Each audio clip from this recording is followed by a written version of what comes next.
तो हमारे साथ केडियानॉमिक्स के फाउंडर सुशील केडिया जुड़ गए हैं। उनसे जानते हैं कि किन शेयरों में तगड़े एक्शन आपको दिखाई दे रहे हैं। Sushil ji, good morning. वो गोवा में आपने कहा था कि 1000 पॉइंट की रैली से पहले 1000 पॉइंट का ड्रॉप आएगा। अब काफ़ी बड़ा ड्रॉप तो आ रहा है मार्केट में। ये यहीं पर रुकेगा या फिर अभी और ड्रॉप बाकी है निफ्टी में? क्या 23,323,200 बचेगा या नहीं? अनुज जी, देखिए ये कॉम्प्लेक्स सेटअप है, तो इसमें अगर पीसीआर इस चार्ट को निफ्टी की मेरे स्क्रीन से दिखा पा रहे हैं, तो देखिए कॉम्प्लेक्स सेटअप है। मैं अज्यूम कर रहा हूं कि शायद चार्ट दिख रही है। लेट मी चेक, चार्ट आ रही है आपको? हाँ जी, आ ओके। रही है।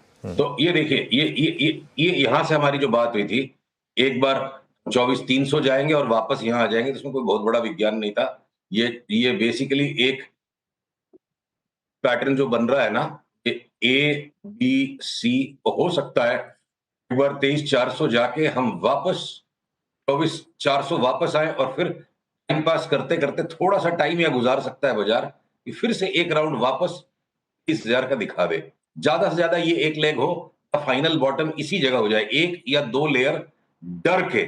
चाहे वो अब एचएमपीवी वायरस 20 साल से है संसार में, अब उसको लेके भय बना दिया, पीवीआर को कूट दिया।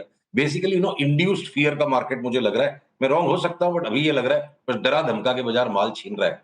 इतना वेरिएशन हो जाए कि क्या तो हम अगले 7-8 दिन में 23,24, 23,400, 23,300 का बॉटम बना देंगे, या 10-12 दिन में एक बार और दोबारा से उसको दिखा देंगे। इससे ज्यादा की जगह नहीं दिखती है। उसके बाद मुझे गोइंग इनटू द बजट खतरनाक तेजी अपने बाजार में लगती है, और बजट के बाद भी ये तेजी आगे सस्टेन कर जाएगी। तो अभी से बजट वाले दांव खोजने हमें चाहिए। ये मैं स्क्रीन पे जगह कम है इसलिए 26,000 ही जोड़ रहा हूं, क्या पता 27,000 भी हो जाए हम फरवरी के मिडिल में, फरवरी के एंड तक।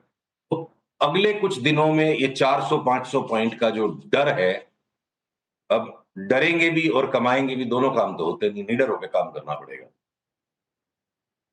ओके, चलिए तो मतलब इस समय बाइंग आप सजेस्ट कर रहे हैं फिर? और स्टॉक स्पेसिफिक अगर कुछ अच्छे ट्रेड्स बता सकें तो देखिए, स्टॉक स्पेसिफिक्स में बहुत सारे स्टॉक्स हैं। अब अगर मैं आपको फाइनेंशियल सर्विसेज के स्टॉक्स में बताऊं, तो जियो फाइनेंस हमें लगता है डबल हो जाएगा। 4 से 5 महीने का पर्सपेक्टिव लीजिए, और इसी साल 2025 में बजाज फाइनेंस हो सकता आधा हो जाए, 8,100 दिखा के 4,100 तक गिर जाए। तो ऐसे में दो तरफा चाल है। अगर मैं ब्रोकरेज के स्टॉक्स पे आता हूं, तो मोतीलाल ओसवाल में भी 1300 की जगह लगती है। 40% हो गया, 900 का स्टॉक 1300 हो जाए तो 40-45% हो गया। एंजल ब्रोकिंग 40-50% बढ़ जाए, पर ये सीडीएसएल बीएसई में 10% बढ़े और उसके बाद लंबा करेक्शन आ जाए, तो अलग अलग जगह स्टॉक्स स्प्रेड आउट है। स्मॉल फाइनेंस बैंक्स, मेरे को लगता है पता नहीं बजट में कुछ जस्टिफिकेशन आ सकता है क्या, बहुत ज्यादा तेजी लग रही है उन स्टॉक्स में। सबके सब 60-70-75% बढ़ जाए। But at the same PSU banks में सिर्फ एक आईओबी का फाइनल बॉटम हो गया, लगता है वो डबल हो जाए यहाँ से। थोड़ा सा और इंतजार, 4-5-7% का करेक्शन और हो जाए पीएसयू बैंक्स में, उसके बाद उनको भी दबा के लेंगे। पर बैंक निफ्टी के जो लार्ज स्टॉक्स हैं, HDFC, ICICI, even axis bank हो सकता है, इनसे परहेज रखेंगे। ये घूम फिर के बार बार करेक्शन देके इंडेक्स को दबाते रहेंगे।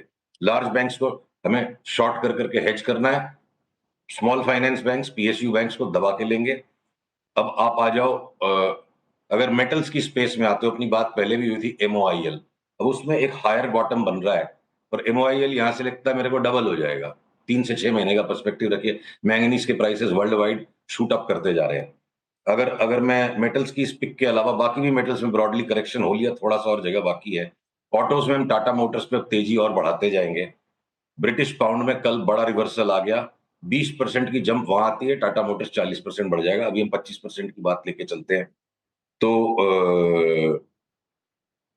मैं अगर इंश्योरेंस के स्टॉक से एसबीआई लाइफ, एचडीएफसी लाइफ, इन दोनों में 40 से 50% तक की ऊपर जगह देखता हूं।